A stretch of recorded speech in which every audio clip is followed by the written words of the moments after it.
जसजसं वय होत जातं 60 वर्षानंतर बऱ्याच जणांना असं वाटतं की पायामध्ये पहिल्यासारखी ताकद उरलेली नाही. गुडघ्यांना खूप जोर द्यावा लागतो. जिना चढताना असं वाटतं की आपण खूप वजन उचलून चालत आहोत. अगदी हॉलमधून रूमपर्यंत जाताना सुद्धा बऱ्याच वेदना होतात. बऱ्याच लोकांना वाटतं की हे वय झाल्यामुळे होतंय, पण खरी गोष्ट तशी नसते. हे खरं तर वय वाढल्यामुळे हळूहळू होणाऱ्या स्नायूंच्या झिजेचं लक्षण आहे, ज्याला साक्रोपेनिया असं म्हणतात. आणि ही झीज इतकी शांतपणे शरीरात होत असते की काहीच आपल्याला त्रास जाणवत नाही, ना कुठल्या वेदना असतात ना सूज. पण एक दिवस असं वाटतं की खुर्चीतून उभं राहण्यासाठी सुद्धा आपल्याला दुसऱ्यांची मदत घ्यावी लागते. पण एक दिलासा देणारी गोष्ट म्हणजे फक्त 3 विशिष्ट जीवनसत्वांच्या मदतीनं काही दिवसातच पायातली ही हरवलेली ताकद आपल्याला पुन्हा मिळवता येते. ना कोणतेही कसरत, ना महागडी औषधं, फक्त योग्य वेळी योग्य पोषण. या व्हिडिओमध्ये आपण ह्या 3 महत्त्वाच्या जीवनसत्वांविषयीच जाणून घेणार आहोत. आणि हे जीवनसत्व कमी झाले की पाय कमकुवत व्हायला सुरुवात होतात आणि ती एकत्र घेतल्यानंतर कशी लवकर सुधारणा होऊ शकते ते सुद्धा आपण आजच्या व्हिडिओमध्ये जाणून घेणार आहोत. मित्रांनो, चॅनलवर नवीन असाल तर व्हिडिओला लाईक, चॅनलला सबस्क्राईब करा, तसेच बेलायकनसुद्धा प्रेस करा. आणि व्हिडिओ उपयुक्त वाटला तर तुमचे मत मांडायला विसरू नका. त्याचबरोबर कॉमेंटमध्ये ओम नमः शिवाय सुद्धा अवश्य लिहा. 60 वर्षानंतर शरीरात एक मोठा बदल सुरू होतो, पण तो हळूहळू आणि गप्पपणे होतो. हाडं कमकुवत होतात, रक्तप्रवाह मंद होतो आणि सर्वात आधी पायांमध्ये कमकुवतपणा जाणवतो. ही गोष्ट अनेकांना माहीत नसते. उभं राहणं, चालणं, साधी कामं करणंसुद्धा अवघड वाटायला लागतं, कारण सुरुवात होते ती पायांच्या अशक्तपणापासून.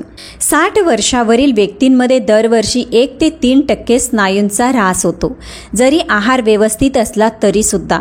याचा अर्थ असा की अवघ्या 5 वर्षात तुमच्या पायांची 15% ताकद कमी होते आणि कदाचित तुमच्या लक्षात सुद्धा येणार नाही.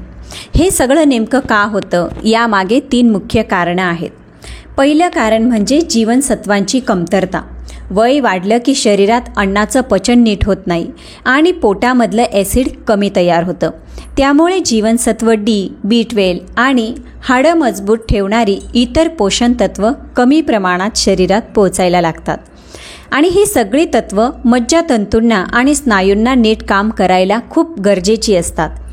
आता दुसरं कारण म्हणजे रक्तप्रवाह कमी होणं. वयानुसार रक्ताची गती कमी होते, त्यामुळे पायांपर्यंत ऑक्सिजन आणि हवं तेवढं पोषण नीट पोहोचत नाही आणि परिणामी पाय पटकन थकायला लागतात. वारंवार गोळे येणे आणि चालताना पाय जड वाटणे. आता तिसरं लक्षण म्हणजे हालचाली कमी होणं. आता वयानुसार लोक जिना चढणंही कमी करतात, चालणं कमी करतात. यामुळे पायांचे स्नायू अधिकच कमकुवत होतात आणि तुम्ही जरी चालत असाल तरी जर योग्य पोषण मिळत नसेल तर स्नायूंना पुन्हा ताकद मिळत नाही. पण चांगली गोष्ट ही आहे की ही 3 जीवनसत्व भरून काढली तर फक्त काही दिवसातच पायांमध्ये ताकद आणि हलकं चालणं परत येऊ शकतं. चला तर मग ही जीवनसत्व कोणती आहेत ते जाणून घेऊया. आता व्हिटॅमिन D3 हे एक सामान्य जीवनसत्व नाही. ते मज्जातंतूंना, हाडांना आणि स्नायूंना पुन्हा सुरू करणारं जणू मास्टर बटन आहे. पण अडचण अशी की वयाच्या 60 नंतर हे पोषण तत्व शरीरात तयार होणं खूप कमी होतं. त्वचा पातळ होते, यकृत, मूत्रपिंड आणि शरीरात D3चे रूपांतर मंदावू लागतं. शिवाय आपण सूर्यप्रकाशातही कमी वेळ बसतो आणि यामुळे शरीरातील अनेक यंत्रणा मंदावतात. स्नायू कमकुवत होतात, पाय जड पडतात आणि चालण्याची गती हळूहळू कमी होते. सगळ्यात काळजीची गोष्ट म्हणजे वयाच्या 60 नंतर शरीराचा तोल बिघडायला लागतो, कारण शरीरात हळूहळू पण सतत व्हिटॅमिन D3 कमी होऊ लागतं आणि हे एक अत्यावश्यक पोषण तत्व आहे. पण हे व्हिटॅमिन D3 इतकं महत्त्वाचं का आहे, तर हे शरीरात कॅल्शियम शोषून घेण्याचं काम करतं, जे हाडं मजबूत ठेवण्यासाठी फार महत्त्वाचं आहे. पण एवढ्यावरच थांबत नाही. हे व्हिटॅमिन स्नायूंना नीट आकुंचन प्रसरण करायला मदत करतं, मज्जातंतूंमधून संदेश पोहोचवण्याचं सुरळीत करतं आणि वय वाढल्यानंतर जे स्नायू हळूहळू कमकुवत होतात त्यांना थांबवतं. जेव्हा व्हिटॅमिन D3 कमी होतं तेव्हा शरीर जणू एक जुनं यंत्र झाल्यासारखं वाटतं. अस्थिर, थकलेले आणि कमजोरीनं भरलेलं. उभं राहायला सुद्धा खूप वेळा अडचण पडते. मग कसं ओळखायचं की D3 कमी झालंय? जिना चढताना पायात थकवा जाणवतो. उभं राहिलं की पाय लवकर थकतात. रात्री पायात गोळे येतात. चालताना पाय जड वाटतात. पटकन वळता येत नाही आणि कधी कधी कमरेत, गुडघ्यात किंवा टाचांमध्ये वेदना जाणवतात. काही लोकांना यासोबतच चिडचिड, सौम्य तणाव किंवा झोप न लागण्याचाही त्रास होतो. आता ही सगळी लक्षणे म्हणजे D3ची कमतरता. याच्या सुरुवातीची लक्षणं अशी असतात. बऱ्याचदा लोक हे वय झालंय म्हणूनच दुर्लक्ष करतात. पण विज्ञान आपल्याला सांगतं की 65 वर्षावरील लोकांना फक्त 5 दिवस दररोज 800 IU व्हिटॅमिन D3 दिलं आणि त्यांच्या पायांची ताकद 19% वाढली. दुसऱ्या एका चीनी अभ्यासात असं दिसलं की D3 सप्लिमेंट घेणाऱ्या आणि थोडीशी हलकी कसरत करणाऱ्या वृद्ध लोकांची हालचाल आणि तोल यामध्ये मोठ्या प्रमाणात सुधारणा झाली. ज्यांच्या शरीरात D3 कमी होतं अशा लोकांना पडण्याचा किंवा हॉस्पिटलमध्ये जाण्याचा धोका 40% जास्त असतो. तुलनेत ज्यांचं D3 योग्य पातळीवर असतं या सगळ्यांचं साधं सरळ उत्तर आहे, व्हिटॅमिन D3 केवळ तुमचं हाडं मजबूत करत नाही तर तुमचं स्वावलंबन आणि हालचालींची मोकळीक राखून ठेवतं. हे कसं काम करतं? तर D3मुळे कॅल्शियम नीट शोषलं जातं. नवीन स्नायू तयार होतात. त्यांच्या हालचालींमध्ये सुधारणा होते. शरीरातील आतली लपलेली सूज कमी होते आणि संपूर्ण चालणं, उठणं, बसणं अधिक सुरळीत आणि वेदनारहित होऊ लागतं. सोप्या शब्दात सांगायचं झालं तर D3 हे तुमच्या सांध्यांना आणि स्नायूंना पुन्हा चालू करतं. 60 वर्षावरील सामान्य आरोग्य असलेल्या लोकांसाठी असे सांगितलं जातं की D3ची मात्रा दररोज 800 ते 1000 IU आहे. पण ज्यांना पूर्वी कधी पडणं झालं आहे किंवा चालताना तोल जातो अशा लोकांसाठी ही मात्रा 1500 ते 2000 IU असावी. हे व्हिटॅमिन सकाळी किंवा दुपारी जेवणासोबत घ्यावे. विशेषतः जेवणात सॅल्मन्स मासा, अंडी किंवा ऑलिव्ह तेलासारखी छोटे चांगले फॅट असलेले काही असलं तर उत्तम. D3 हे फॅटमध्ये विद्राव्य आहे. त्यामुळे फॅटयुक्त अन्नासोबत घेतल्यास ते शरीरात नीट शोषलं जातं. झोपण्याच्या आधी घेऊ नये कारण त्यामुळे झोपेचा त्रास होऊ शकतो. आता प्रश्न येतो, फक्त आहारातून D3 मिळवणं शक्य आहे का? दुर्दैवाने हे सहज शक्य नाही. 100 ग्रॅम माशांमध्ये सुमारे 500 IU D3 मिळतं. एका अंड्यात फक्त 40 IU आणि एका ग्लास फॉर्टिफाईड दूध प्यायलं तर 100 IU म्हणजे रोज मासे, अंडी, दूध खाऊनही आवश्यक प्रमाणात ते मिळवणं कठीण असतं. म्हणूनच D3चं सप्लिमेंट घेणं फार गरजेचं ठरतं. कोणत्या लोकांनी हे सप्लिमेंट घ्यायला सुरुवात करावी? जर तुमचं वय 60 वर्षाहून अधिक असेल, सूर्यप्रकाशात कमी वेळ जात असाल, चालताना किंवा उभं राहिल्यावर अस्थिर वाटत असेल, पूर्वी कधी पडले असाल, हाडं ठिसूळ झाले असतील किंवा तुमच्या आहारात दूध, मासे कमी असतील तर D3 ही तुम्हाला आत्ता घेण्याची गरज आहे. पण एक गोष्ट लक्षात ठेवा, जरी D3 बहुतेकांसाठी सुरक्षित असलं तरी ते खूप जास्त प्रमाणात आणि सतत घेतल्यास त्रास होऊ शकतो. त्यामुळे नेहमी प्रमाणात घ्या आणि शक्य असेल तर डॉक्टरांचा सल्ला घ्या. जर व्हिटॅमिन D3 दररोज 4000 IU पेक्षा जास्त प्रमाणात आणि दीर्घकाळ घेतलं गेलं तर काही लोकांना डोकेदुखी, मळमळ, शरीरात जास्त कॅल्शियम झाल्यामुळे मूत्रपिंडात खडे होणं किंवा काही संवेदनशील लोकांमध्ये हृदयाचे ठोके अनियमित होण्याचे त्रास होऊ शकतात. म्हणूनच एक गोष्ट लक्षात ठेवायला हवी, हे जीवनसत्व योग्य प्रमाणात, योग्य वेळी आणि नियमित तपासणीसहच घ्यायला हवे. वृद्धांमध्ये पायांना पुन्हा ताकद मिळवून घेण्यासाठी D3 खूप उपयोगी ठरतं. वयाच्या ओघात जे स्नायू हळूहळू निष्क्रिय झालेले असतात त्यांना D3 पुन्हा कार्यरत करतं. योग्य पद्धतीनं घेतलं तर अगदी काही दिवसातच पायांमध्ये ताकद यायला सुरुवात होते. चांगलं हलकं वाटतं आणि हालचालीत आत्मविश्वास वाढतो. पायांचा तोल, मज्जासंस्थेचं आरोग्य आणि चालताना आत्मविश्वास परत मिळवण्यासाठी दुसरं अत्यावश्यक जीवनसत्व म्हणजे व्हिटॅमिन B12. आता आपण व्हिटॅमिन B12 बद्दल जाणून घेऊया. हे 60 वर्षावरील लोकांसाठी खूप महत्त्वाचं आहे, पण दुर्दैवाने ते अनेकांना माहीत नसतं. बहुतेकांना माहीत असतं की व्हिटॅमिन B12 स्मरणशक्ती किंवा ऊर्जेसाठी महत्त्वाचं आहे, पण फार थोड्या लोकांना माहीत आहे की B12 मेंदू आणि पायांमधील स्नायूंमध्ये योग्य संवाद ठेवण्याचं कामसुद्धा करतं. हे जीवनसत्व मज्जातंतूंना मजबूत ठेवतं, हालचालींमध्ये समतोल राखतं आणि हालचालीला योग्य प्रतिसाद देण्यासाठी गती वाढवतं. जेव्हा B12 कमी होतं तेव्हा मेंदू आणि शरीर यांच्यातला संपर्क मंदावतो आणि याची लक्षणं सुरुवातीला पायात दिसतात. जर हे व्हिटॅमिन कमी असेल तर त्याची कोणती लक्षणं असतात, तर पायांमध्ये जळजळ, टोचणं किंवा सुन्नपणा जाणवणं, उभं राहिल्यावर किंवा चालताना पायात अगदी कमजोरी जाणवणं, असं वाटतं की पाय काही ऐकतच नाही, चालताना डगमगणं, तोल जाणं, आधाराशिवाय चालणं कठीण वाटणं, ही सगळी B12 कमतरतेची लक्षणं आहेत. काही लोकांना मूड बदलणं, सौम्य नैराश्य, विसरभोळेपणा आणि डोकं धुसर होणं असंही वाटू शकतं. या सगळ्या लक्षणांकडे बरेच लोक दुर्लक्ष करतात, कारण त्यांना वाटतं की हे वयामुळे होत आहे, पण खरं म्हणजे ही सगळी लक्षणं B12 कमी झाल्याचे इशारे असतात. ही कमतरता वृद्धांमध्ये का जास्त आढळते, तर याचे मुख्य 2 कारणं आहेत. पहिलं कारण म्हणजे शरीराचं शोषण कमी होणं. वय वाढलं की पोटातील आम्लाचं प्रमाण कमी होतं, विशेषतः जर तुम्ही आम्लता कमी करणारी औषधं जसं की रॅनेटिडिन किंवा ओमेप्राझोल घेत असाल तर. अशा परिस्थितीत अन्नातून B12 मिळवणं कठीण होऊन जातं. दुसरं कारण म्हणजे आहारात मर्यादा. मांस, मासे, अंडी आणि दूध ही B12चे प्रमुख स्रोत आहेत. जर तुम्ही कमी मांसाहारी असाल किंवा पूर्णपणे शाकाहारी असाल तर B12चं प्रमाण सहजपणे कमी होऊ शकतं आणि काही वेळा आहार पौष्टिक असूनही शरीर ते नीट शोषून घेत नाही. त्यामुळे 60 वर्षावरील लोकांमध्ये ही कमतरता सामान्यतः जाणवते. आता आपण बघूया की या बाबतीत वैज्ञानिक काय म्हणतात. त्यांनी हे सिद्ध केलं आहे की B12ची कमतरता वृद्धांच्या हालचालीवर थेट परिणाम करत असते. ऑक्सफर्ड विद्यापीठाच्या अभ्यासानुसार ज्या लोकांमध्ये B12 कमी होतं त्यांची चाल मंदावते, तोल बिघडतो आणि पुढच्या वर्षभरात पडण्याचा धोका दुप्पट असतो.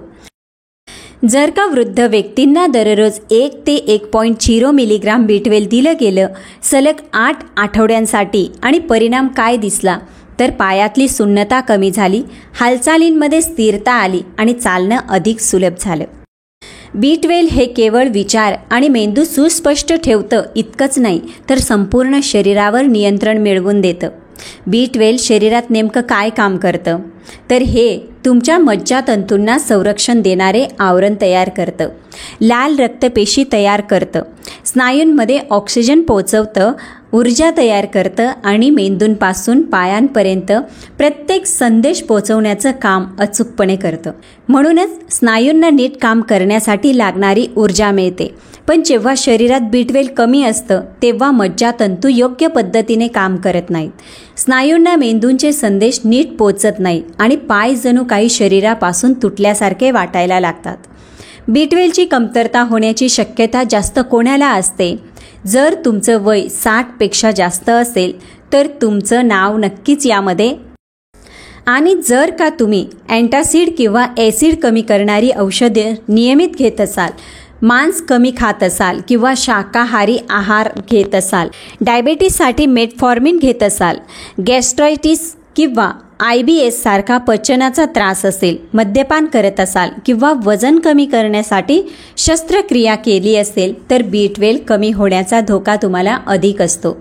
जर हे काही तुमच्यावर लागू होत असेल तर एक साधा रक्त तपास करून B12चे प्रमाण तपासून घेणं नक्कीच उपयोगी ठरेल. खूप वेळा काही लक्षणं आपण दुर्लक्षित करतो. प्रत्येकाला सुन्नपणा, टोचणं किंवा जळजळ जाणवत नाही. काही लोक फक्त असं सांगतात की हातातली वस्तू पडली, थोडी चक्कर आली, थकवा काही केल्या जात नाही, पाय अधूनमधून दुखतात किंवा किरकिर होतात. ही सगळी शरीराने शांतपणे दिसलेली इशारे असतात आणि त्याकडे वेळेत लक्ष दिलं पाहिजे.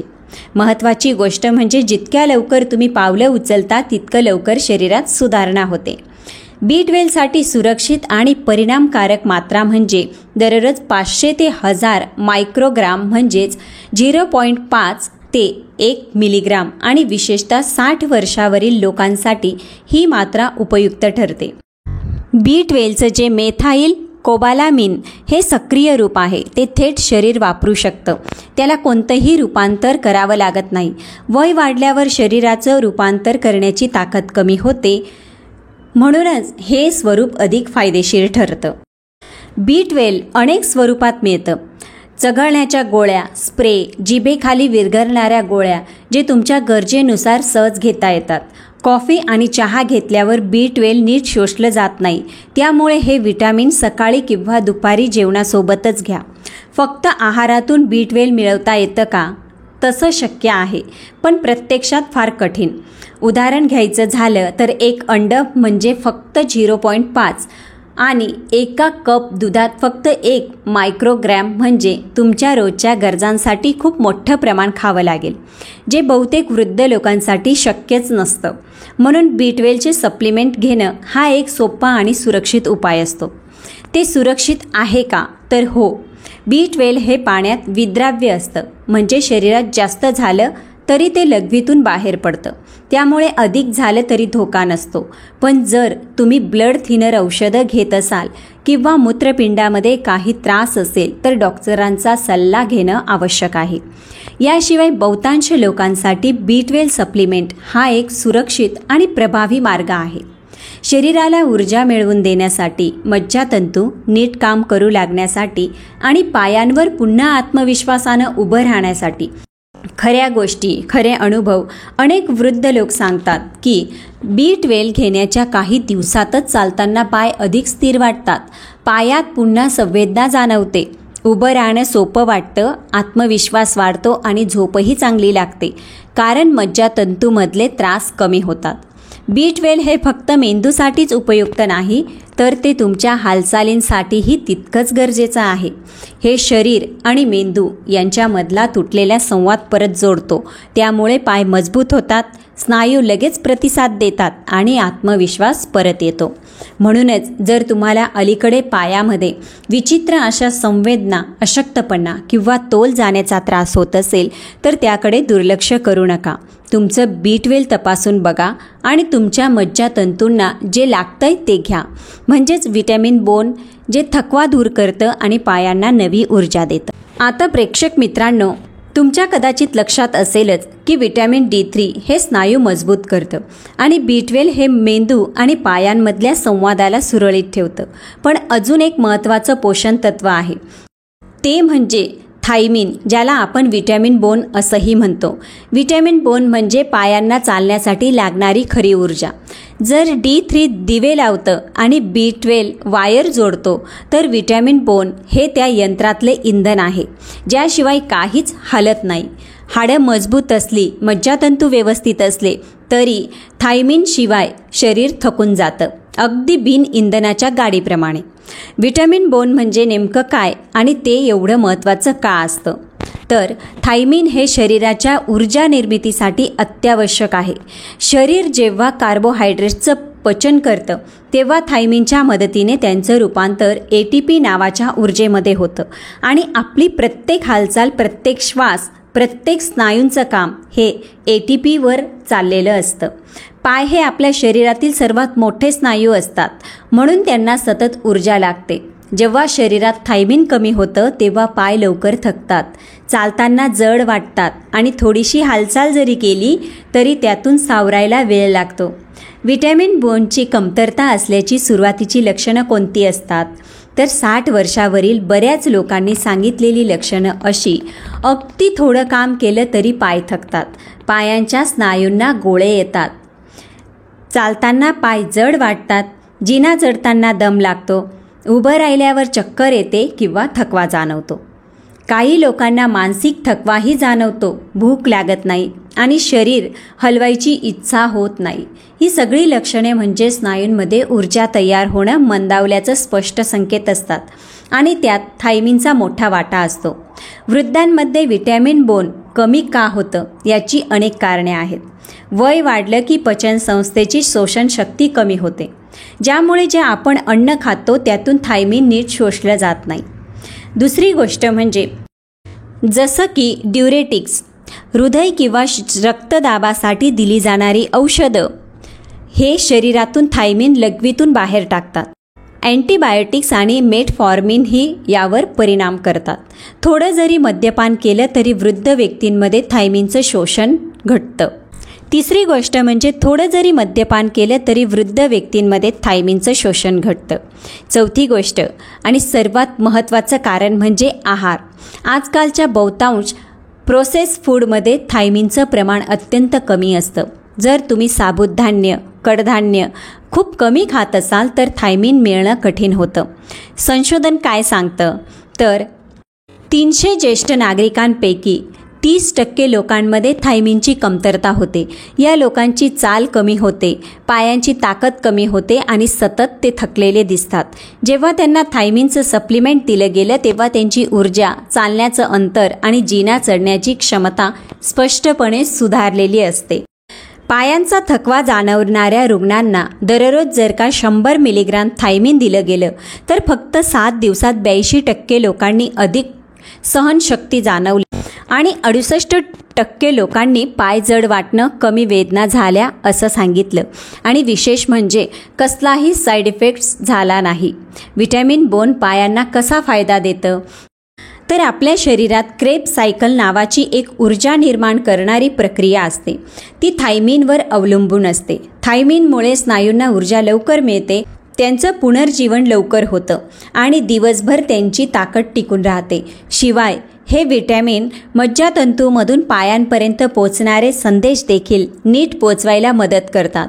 विशेषतः पाय, बोटं, पंजे यांचं नियंत्रण ठेवणाऱ्या परिघीय मज्जातंतूंमध्ये. जेव्हा आपल्या शरीरात व्हिटॅमिन बोन म्हणजे थायमिन कमी पडतं तेव्हा शरीराचं हालचालीचं इंजिन जसं बंद पडतं. जणू एखादी गाडी आहे पण पेट्रोलच नाही. सगळी यंत्रणा जागी आहे पण गाडी पुढे सरकत नाही. शरीर देखील तसंच असतं. बाहेरून सर्व काही ठीक आहे पण हालचाल होत नाही. मग थायमिन म्हणजे व्हिटॅमिन बोन किती प्रमाणात घ्यावं? पुरुषांसाठी रोज 1.2 मिलीग्राम आणि स्त्रियांसाठी 1.1 मिलीग्राम ही सामान्य प्रमाणातली गरज असते. पण जेव्हा वय वाढतं, थकवा जाणवायला लागतो, पाय कमजोर वाटतात तेव्हा डॉक्टर बहुतेक वेळा उपचार म्हणून याची जास्त मात्रा सांगतात. सामान्यतः थकवा, पायांना त्रास किंवा मज्जातंतूंच्या अडचणी असलेल्या वृद्ध लोकांना दररोज ते 50 ते 100 मिलीग्राम थायमिन घेण्याचा सल्ला दिला जातो. आता चांगली गोष्ट म्हणजे थायमिन हे पाण्यात विरघळणारं आहे. त्यामुळे जास्त झालं तरी ते शरीरातून लघवीद्वारा सहज बाहेर टाकलं जातं. त्यामुळे कुठलाही अपाय होत नाही. ते कधी घ्यावं? जर दिवसभर चांगली ऊर्जा हवी असेल तर सकाळीच थायमिन घेणं फायदेशीर ठरतं. हे नेहमी जेवणासोबत घ्यावं आणि त्या जेवणात थोडं चरबी किंवा प्रोटीन असणं महत्त्वाचं आहे. पण हे लक्षात ठेवा, थायमिन चहा, कॉफी किंवा दारूबरोबर घेऊ नये, कारण त्यामुळे शरीर त्याचं शोषण नीट करत नाही. आता तुम्ही म्हणाल, थायमिन नैसर्गिक अन्नातून मिळू शकतं का? हो, नक्की मिळू शकतं, पण त्यासाठी तुम्ही आहारात काही विशिष्ट गोष्टी नियमित घ्यायला हव्या. जसं की ब्राऊन राईस, ओट्स, बीन्स, मसूर डाळ, सूर्यफुलाच्या बिया. पण बहुतांश वृद्ध लोक हे पदार्थ खातच नाही. शिवाय काही औषधं आणि आजार शरीराला थायमिन शोषून देत नाही. म्हणूनच जर तुमच्या आहारात अशा गोष्टी कमी असतील किंवा अलीकडे तुम्हाला जास्त थकवा, अशक्तपणा, पायांमध्ये जडपणा वाटत असेल तर थायमिन सप्लिमेंट घेणं एक चांगला पर्याय ठरतो. कोणत्या लोकांनी ह्या सप्लिमेंट घेण्याचा विचार करावा? जर का तुम्हाला टाईप 2 मधुमेह असेल, दारूचं प्रमाण जास्त असेल, तुम्ही ड्युरेटिक्स, मेटफॉर्मिन किंवा ॲसिड कमी करणारी औषधं घेत असाल किंवा थोडीशी हालचाल केली तरी पाय थकतात, वजन अचानक कमी झाले, भूक लागत नाही, तर तुमच्या शरीरात थायमिन कमी असण्याची शक्यता नक्कीच आहे. अशा वेळी डॉक्टरांचा सल्ला घेऊन योग्य मात्रा सुरू करायला हरकत नाही. थायमिन सप्लिमेंट सुरक्षित आहे का? तर हो, अगदी सुरक्षित आहे. मोठ्या मात्रामध्ये घेतलं तरी ते हानिकारक ठरत नाही. खरं तर ते वृद्धांसाठी सर्वात सुरक्षित पोषण तत्वांपैकी एक आहे. जर तुम्ही इतर औषधं घेत असाल किंवा यकृत वा मूत्रपिंड कमजोर असेल तर डॉक्टरांचा सल्ला अवश्य घ्या. थायमिन घेतल्यानंतर प्रत्यक्षात काय फरक जाणवतो? अनेक वृद्ध लोक सांगतात की थायमिन घेतल्यानंतर फक्त 3 ते 5 दिवसात त्यांच्या शरीरात जाणीवपूर्वक ऊर्जा जाणवायला लागते. पाय हलके वाटतात, चालणं सहज झालं, जिना चढताना थकवा कमी लागतो आणि पुन्हा चालायला, हालचाल करायला किंवा उठून उभं राहावं असं वाटायला लागतं. असं वाटलं जसं की वर्षानुवर्ष बंद पडलेलं इंजिन पुन्हा सुरू झालं, पुन्हा पेटलं. शेवटी एकच सांगायचं आहे, व्हिटॅमिन बोन फार प्रसिद्ध नसल्यामुळे आपण त्याच्याकडे दुर्लक्ष करतो. D3 आणि B12 जसं सतत चर्चेत असतं तसं थायमिन नसतं. पण जास्त थकवा जाणवणं, पाय जड होणं, हालचाल कमी होणं यामागे याचं मोठं कारण असू शकतं. तुम्हाला उत्साही बनवतं आणि दिवसभर आरामात आत्मविश्वासानं हालचाल करता येईल अशी ताकद देतं. म्हणूनच जर का सतत तुम्हाला थकवा वाटत असेल, पाय जड झाले असे वाटत असेल, शरीर हालवत नाहीये असं वाटत असेल तर थायमिनकडे दुर्लक्ष करू नका. कधी कधी सगळ्यात साधी गोष्ट सगळ्यात मोठा बदल घडून आणू शकते. मग ही तीनही जीवनसत्व D3, B12 आणि थायमिन एकत्रितपणे कशी घ्यायची हे समजून घेण्यासाठी वेळ आणि साधेपणा हे महत्त्वाचं आहे. व्हिटॅमिन D3 कधी घ्यायचं? सकाळच्या नाश्त्यानंतर आणि नाश्त्यात दही, अंडी किंवा थोडे चांगले फॅट असलेले अन्न असेल तर अतिउत्तम, कारण D3 हे फॅटमध्ये विरघळणारं जीवनसत्व आहे. B12 कधी घ्यावं? दुपारी जेवणाच्या आसपास, त्यावेळी ते शरीरात नीट शोषलं जातं. B12 हे मेंदूला जागं ठेवतं, त्यामुळे ते खूप उशिरा घेतल्यास झोपेचा त्रास होऊ शकतो. म्हणून B12 रात्री न घेणं योग्य. आणि हे लक्षात ठेवा, चहा किंवा कॉफीबरोबर B12 घेऊ नये, कारण त्याचं शोषण अडथळले जाते. तुमचं खरंखुरं सकाळचं इंधन म्हणजे व्हिटॅमिन बोन म्हणजेच थायमिन. सकाळी नाश्ता करताना हे घेणं अतिशय चांगलं. आणि तो नाश्ता असा असावा की त्यात साबुत धान्य आणि प्रथिनं असावीत.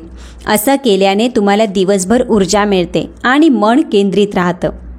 आता आपण उदाहरण बघूया. सकाळच्या नाश्त्यात एक छोटं बाऊल ग्रीक दही, एक उकडलेलं अंड, त्याबरोबर एक व्हिटॅमिन D3ची कॅप्सूल आणि एक थायमिनची गोळी. दुपारी वाफवलेल्या भाज्या, थोडासा ग्रिल केलेला मासा किंवा टोफू आणि त्यासोबत एक व्हिटॅमिन B12ची टॅब्लेट किंवा चघळण्याची गोळी.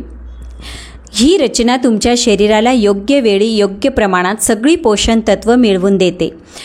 तुम्ही मल्टीव्हिटॅमिन्स घेत आहात का? जर हो तर त्याच्या बाटलीवरचं लेबल नीट वाचा, कारण अनेक ज्येष्ठ नागरिकांसाठी बनवलेल्या मल्टीव्हिटॅमिन गोळ्यांमध्ये ही महत्त्वाची जीवनसत्व फार कमी प्रमाणात असतात. त्यात योग्य मात्रेत थायमिन, B12 आणि D3 आहे का ते तपासून घ्या. आणि अजून एक महत्त्वाचं, काही मल्टीव्हिटॅमिन्समध्ये पाण्यात विरघळणारी आणि काही फॅटमध्ये विरघळणारी पोषण तत्व असतात. त्यामुळे अशी गोळी नेहमी जेवणासोबतच घ्या. शक्यतो सकाळी किंवा दुपारी उपाशी पोटी कधीच घेऊ नका. आणि हो, जास्त घेतलं तर जास्त फायदा होईल असं नाही. नेहमी प्रमाणातच घ्या. डॉक्टरांचा किंवा फार्मासिस्टचा सल्ला घेतल्याशिवाय स्वतःहून कोणतीच मात्रा वाढवू नका. विशेषतः जर तुम्हाला काही जुने आजार असतील किंवा तुम्ही आधीच काही औषधं घेत असाल तर, कारण योग्य सल्ल्याशिवाय घेतलेली गोळी कधी कधी त्रास देऊ शकते. जसं की व्हिटॅमिन B3 हे चरबीत विरघळणारं असतं. जर तुम्ही दररोज 4000 IU जास्त घेतलं आणि डॉक्टरांचा सल्ला घेतला नाही तर शरीरात कॅल्शियमचं प्रमाण वाढू शकतं आणि त्यामुळे मूत्रपिंडात खडे, बद्धकोष्ठता, मळमळ, चक्कर किंवा गोंधळ जाणवू शकतो. जर का तुम्हाला मूत्रपिंड किंवा यकृताशी संबंधित त्रास असेल तर अजूनच काळजी घ्या, कारण ही दोन्ही अवयव शरीरातून अतिरिक्त जीवनसत्व बाहेर टाकण्याचं काम करतात. जर ते नीट कार्य करत नसतील तर शरीरात पोषण तत्व साचायला लागतात आणि साईड इफेक्ट्स निर्माण होऊ लागतात. म्हणूनच विशेषतः जर तुम्हाला क्रॉनिक किडनी डिसीज किंवा फॅटी लिव्हर तसंच इतर गंभीर आजार असतील तर चरबीत विरघळणारी पोषण तत्व सुरू करण्यापूर्वी डॉक्टरांचा सल्ला अवश्य घ्या. कधी कधी साईड इफेक्ट्स लगेच लक्षात येत नाही. जसं की जर तुम्ही महिन्यानोमहिने B6चं जास्त प्रमाण सेवन करत असाल तर हातांमध्ये किंवा पायांमध्ये टोचणं, सुन्नपणा वाटणं अशा समस्या निर्माण होऊ शकतात.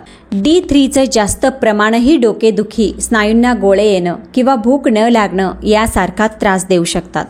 तसंच नवीन जीवनसत्व घेतल्यानंतर तुमच्या मनस्थितीत काही लहान बदल जाणवताय किंवा काही जीवनसत्व घेतल्यानंतर तुमच्या मानसिक स्थितीमध्ये काही बदल जाणवत आहेत का याच्याकडे सुद्धा लक्ष द्या.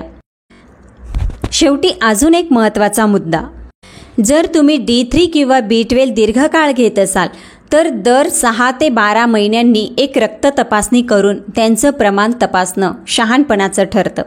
हे तपासून पाहणं खूप गरजेचं आहे, म्हणजे तुम्ही खूप जास्त किंवा खूपच कमी सप्लिमेंट तर घेत नाही ना हे कळतं. आणि एकदा का खात्री झाली की तुम्ही योग्य आणि सुरक्षित प्रमाणात घेत आहात तेव्हाच ते खरंच फायद्याचं ठरतं. योग्य प्रकारे घेतले गेलेले जीवनसत्व तुमचं संपूर्ण आयुष्य बदलू शकतात. पण यामागचं खरं रहस्य काय आहे ते माहीत आहे का? तर ते म्हणजे शहाणपणानं निर्णय घेणं, नीट माहिती घेणं आणि वय जसजसं वाढतं तसतसं थोडी जास्त काळजी घेणं. ही 3 साधी पोषण तत्व जर नीट वेळेवर योग्य पद्धतीनं घेतली गेली तर तुमचं शरीर परत मजबूत होऊ शकतं, हालचाल परत सोपी वाटू शकते आणि पुन्हा स्वावलंबी जीवन जगण्याचा आत्मविश्वास निर्माण होतो. जे काही फक्त वयाचं कारण नाही. आपण आधी बघितल्याप्रमाणे व्हिटॅमिन B12 तुमच्या मज्जातंतूचं आरोग्य सुधारतं आणि संतुलन राखायला मदत करतं.